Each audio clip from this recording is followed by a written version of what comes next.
Awesome. Hey Eddie, and great to meet you. I loved your work on Monkey Man. I'm a big admirer of a lot of your work. I've just been reading through everything. So I just wanted to get started Thanks. with if you could briefly describe maybe your responsibilities on Monkey Man Response to what? I'm sorry. or your responsibilities on this film. Oh, it was designing the mask. A friend of mine had recommended the project to me, Hmm. and I we had some of the best people working on it in the industry. Jerry Roscoe sculpted the mask. Amy did the hair on it, and Vanessa helped out with the hair. So we had an A-list team on this mask, and it was pretty cool. Working with Deb as well. I was a big fan of his, and Yeah. it's very Uh, exciting. it came out beautifully. And then you've worked on so many iconic projects, and I think that the Monkey Man mask that you designed for this film, for me, like it does feel like instantly iconic that it's been so much like everyone can recognize like that's Monkey Man. So like what were the kind of conversations with Dave about creating that mask? Because it's not, I know the story is based off the Hanuman, but it's you go in slightly different directions than what we're sort of traditionally known to see as his face, I guess. Yeah, and a lot of that's Dev. He came to us with a very strong image in his head, and also images of like this Halloween mask. It was kind of a cheaper, kind of lower quality mask. So, and I learned early on, don't question the director. He's got a very strong vision, and I'm like, hey, if this is what you want, we can either make this or just use this, just buy it. So we were kind of having conversations going back and forth of the degree of quality because the character also, can only afford uh, probably something of not of the highest quality, let's say, in Hollywood production.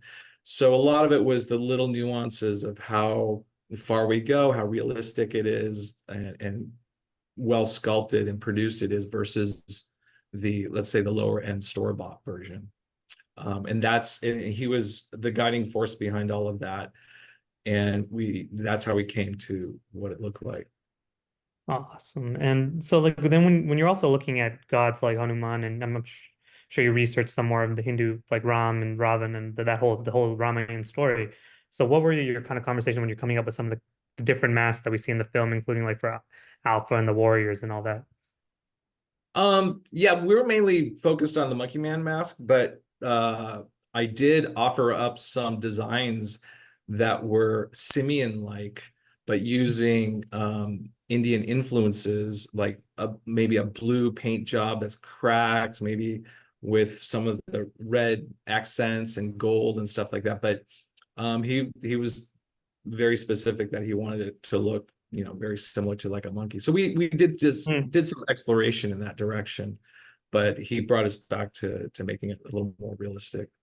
Yeah, absolutely. And did you experiment too much with many different variations of the mask that you ultimately decided to go with, or were there what was that back and forth sort of like? Yeah, there were several. I think we did like 30 to 50 designs, because you would think of a primate, it's pretty typical and how they can look so different. It could be more chimp-like, it could very more ape-like. The skin color can go from the black, darker skin of the ape to the flesh-colored chimp to different hair colors and style. So there's quite a bit of variations that it could have gone down. And we did offer up a lot of those designs, and then he kind of steered us back to this is what he was envisioning. So So he always liked the sort of darker, the blacker version that we see in the film versus something that was. 'Cause usually we do see Hanuman like a lighter skin that gets. I mean, obviously in the film is pretty dark to begin with, but so what was that? yeah. No, he liked the lighter skin, the more flesh tones, Yeah, because he yeah. offered up some skin tones as dark as And gorillas, then with the bloodiness, yeah, okay. Yeah. And then he wanted to see what it looked like with blood on it. You probably can't see it too clearly in the movie, but there's like stitches and Mm, threading, it's kind of falling apart and all that stuff. So yeah. awesome, awesome. And then so like when you're doing, you do have like you've worked a lot of special effects. You have a background working with multiple different on different. So how does that kind of when you're designing the mask like this, what's your sort of process? Are you 3D modeling, and then does that your background in special effects also influence how you approach like practical effects? Yeah, basically with every director it's different, Mm, and I like to start offering a lot of different variations and go down several paths and just see if something might click with them that they really like. versus what they're specifically seeing in their head. So a lot of times I'll try something crazy and they'll either say, no, no, no, or, oh my God, I didn't think about that. And let's try that, you know.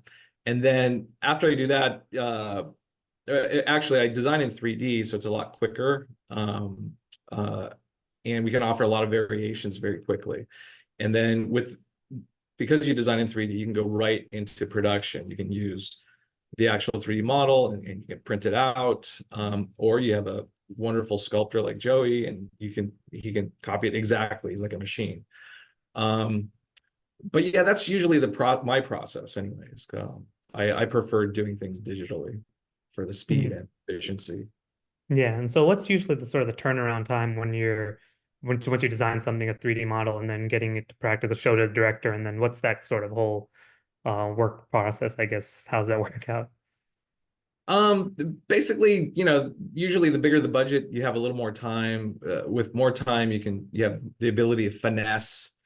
You know, designs can take days or weeks. And then once that design phase is over, you go right into production and sculptures and 3D models are printing the same. It's like weeks. It could be anywhere from 1 to 4 weeks to do a sculpture, depending on how big it is, or if it's a head or a bodysuit.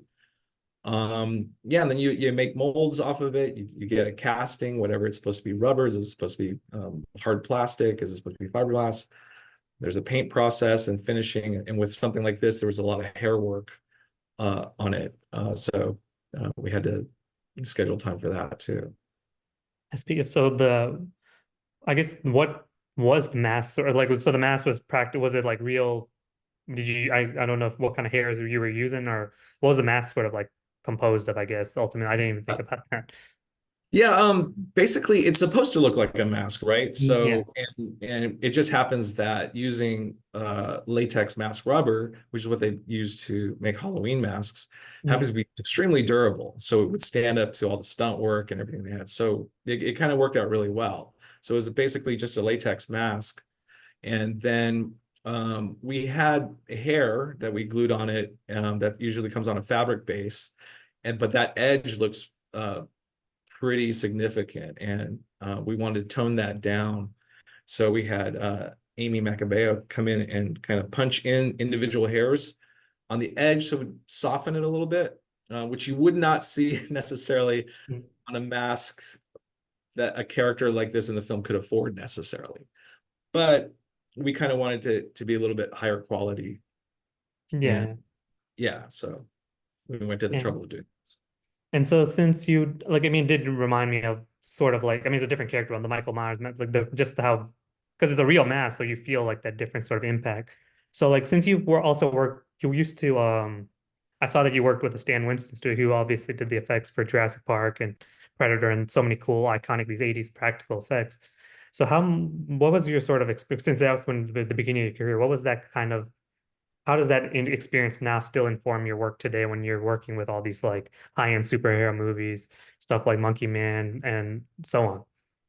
Oh yeah, I mean, with like every career, you pick up knowledge, skill, you learn from mistakes, you screw up along the way as in your youth, and then you know all of that adds to your experience, so that now with my own studio, I'm able to efficiently create things very quickly, know what not to do, deliver it on schedule or ahead of schedule for the correct budget. So with all of that uh, expertise, experience, it really just fine tunes everything so that you're able to deliver efficiently, you know, to studios that are putting a lot of money into their productions, you know, and they can't have somebody screw up or deliver late or something like that. So Mm. yeah, you can pretty much foretell the future now and know exactly the path you should take.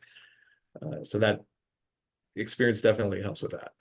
Awesome, awesome. Well, this has been awesome, Eddie. I really appreciate it. I'm a huge admirer of your work, so this has been really cool to talk to you. Thank And you. so many projects you've worked on, I could talk your ear off of, but I really appreciate your time. Thank you so much, Ron.